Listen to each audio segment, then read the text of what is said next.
আসসালামু আলাইকুম রহমতুল্লাহ বরকাতু।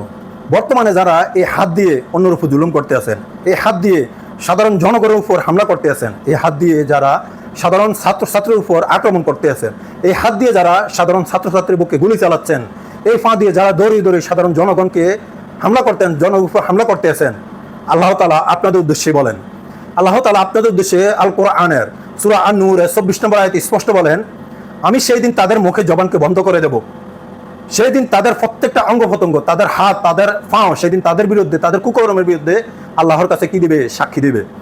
আবার একটু চিন্তা করে দেখেন, যারা এই হাত দিয়ে অন্যের উপর জুলুম করতেছেন, যারা এই হাত দিয়ে সাধারণ জনগণের বুকে গুলি চালাচ্ছেন, যারা এই হাত দিয়ে সাধারণ ছাত্রছাত্রীর বুকে গুলি চালাচ্ছেন, সেদিন এই আপনার হাত আপনার বিরুদ্ধে কি দিবে? সাক্ষী দিবে। সেদিন এই আপনার পা আপনার বিরুদ্ধে কি দিবে? সাক্ষী দিবে।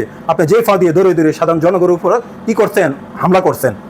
সেই দিন কি অবস্থা হবে আপনার? একটু চিন্তা করে দেখুন, কতটা ভয়াবহ হবে সেই দিনের অবস্থা।